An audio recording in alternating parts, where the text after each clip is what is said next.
welcome back to the third episode of School Shenanigans, the JTFS podcast.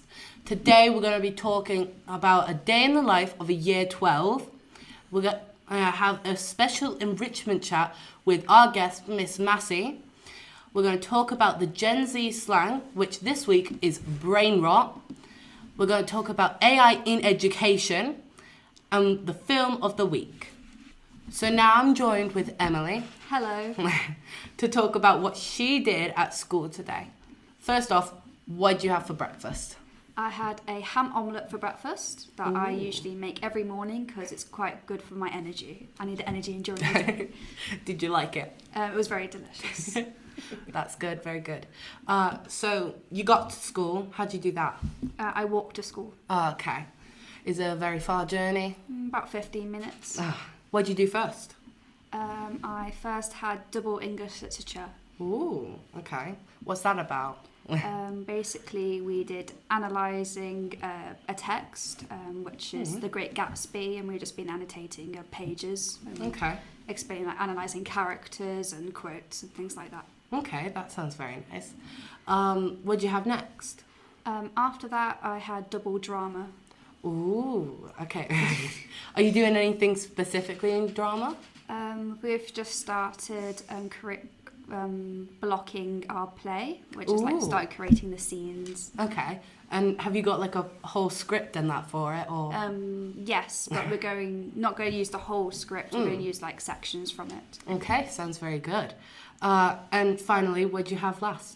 Double English language. So you mentioned having English lit. What's the difference? English literature is about study stories, so from either from America or England.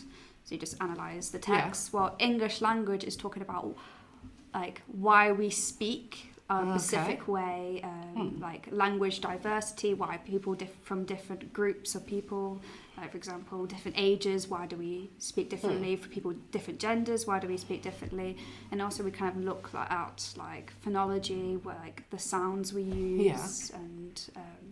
So basically what you're saying is how I'm asking you questions right now is what English language is. Yeah. Basically. So your school day, out of 10, how was it? I guess, yeah, I quite enjoyed it. I think 8 out of 10. 8 out of 10? Well, that's great. Finally though, I've been told to ask you what happened last week on Wednesday. Last week on Wednesday, I went to see The Great Gatsby in Derby Theatre with school.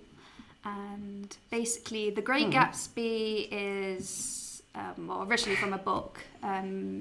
It's about 1920s in the jazz age in North America. And it's basically about this man called Nick, and he is talking about what happened to a man he admired called Gatsby. So did you like that? Oh yes, it was. I think it was quite good. I loved the sound effects they used. It was very good. Okay, very good. So now we're in the enrichment part of our podcast, and here we have Mrs Massey. Hello. To talk about her calligraphy club. It's actually not a calligraphy club, just to be clear. So it's calligraphy and craft. So every Wednesday lunchtime in room 2014, I meet with students in years 8, 10 and post-16. And we have started with calligraphy, so we've learned the art of calligraphy and how to write beautifully. And we are beginning to use the calligraphy pens after half term, so getting to use some different media. But we also do craft with it too. So the first piece we've done is a watercolour. Ooh, very, very pretty. Based on the season, so an autumnal / Halloween wreath. Excited to see that then. So what is happening in Calligraphy Club after winter? Well, in not calligraphy club, but calligraphy and craft club. Sorry. We are going to be continuing with the seasonal theme, so thinking about winter, and we're going to be creating some craft as well as calligraphy around that kind of winter theme. So if you're interested, come along to Room 2014 if you are in years 8, 10 and post-16 and find out more. So now for our Gen Z word of the week, it's brain rot, which I'm joined with Laura. Hi. And Emily with Hello. for talking about the word brain rot and what it actually means. So, We believe brain rot means media that does not engage intellectual thinking, like mindless entertainment. For example, just like watching videos of AI, for example. I mean, the idea of like quote unquote brain rot has existed for like quite a long time. I mean, back when people were making books, then like their parents were like criticizing that, like, oh, you should get off that book because like, you know, they're sitting around reading.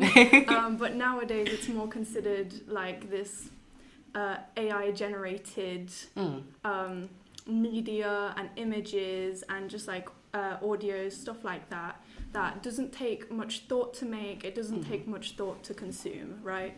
yeah.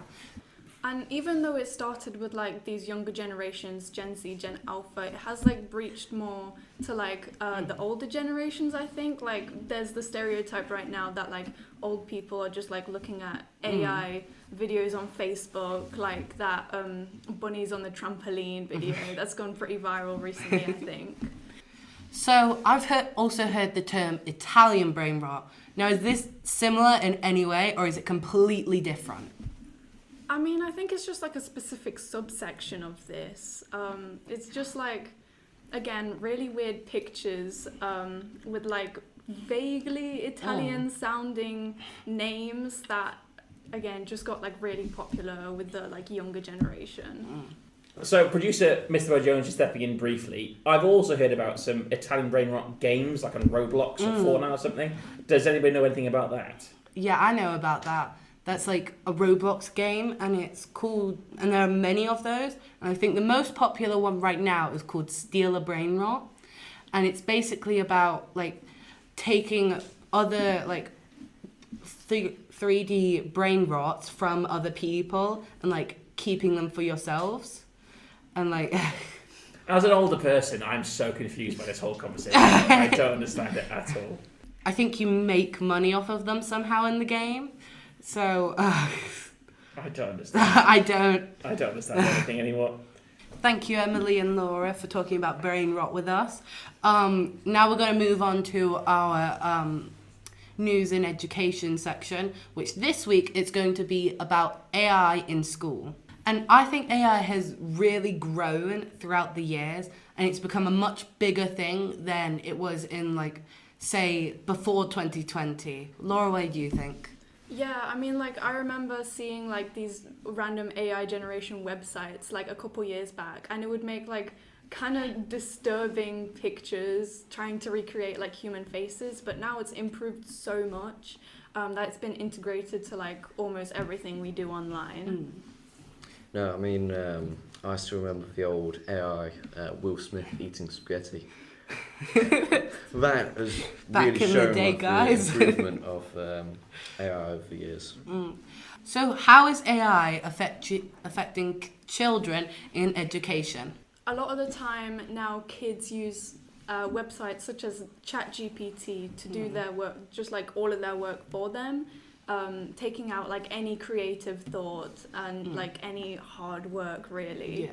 I know many teachers, well, not many, but some teachers do support AI in making like revision materials, just to take out like some of the fluff basically out of school and to just get like straight to revision.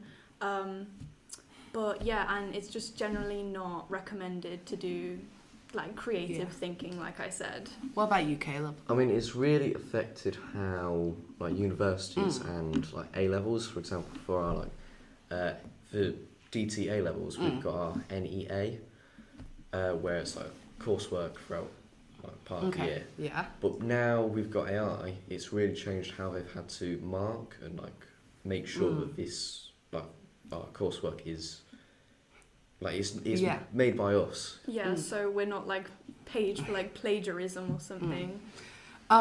So we've mentioned how AI is a problem in education. What do you think we should do to stop this?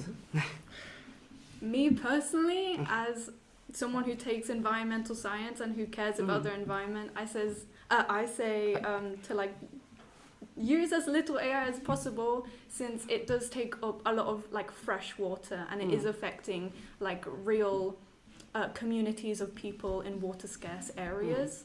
But moving forward, I think the larger AI companies do need to take responsibility, since and parents also need to take responsibility for taking care of their children and making sure that they're focusing on their work and doing as best as they can. Yeah, I mean, I feel like maybe it might also be for government's responsibility, because there isn't many laws on like AI usage. So maybe there's probably just more legislation. Okay. I think that was a very good chat. Yeah?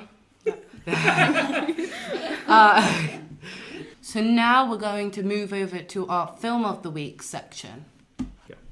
So now we're talking about the movie of the week, which is... Freakier Friday. And I'm here with Phoebe. Hi. And Isabel to talk about it. Hello. So, what is Freakier Friday? So basically, it's a film where like a couple are engaged and they've both got two daughters that hate each other, and the mum of the lady, all four of them, they all swap bodies, and they've got like to figure out this message to swap back. Did you like the film? Yeah. Was it good? Yeah? So, did you enjoy the movie? Yes, I did enjoy it, because me and Phoebe went to watch it at the cinema and it was very funny. What about you, Phoebe? Same reason really, and I thought the acting was quite good as well. Who would you recommend this film to? Personally, I would recommend this film to probably like friends and families. Why? Why? Because it's a good laugh.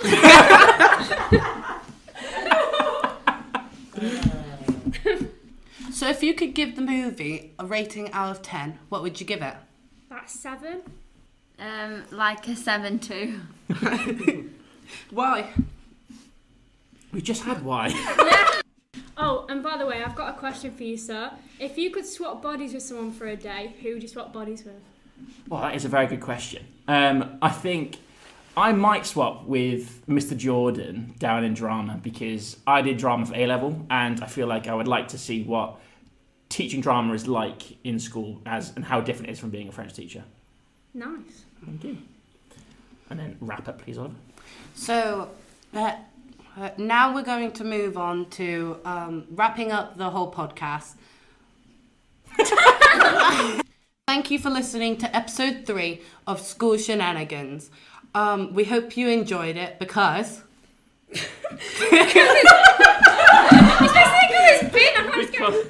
Thank you for listening to episode 3 of School Shenanigans. We hope you enjoyed it, because it's been a good laugh. Nice.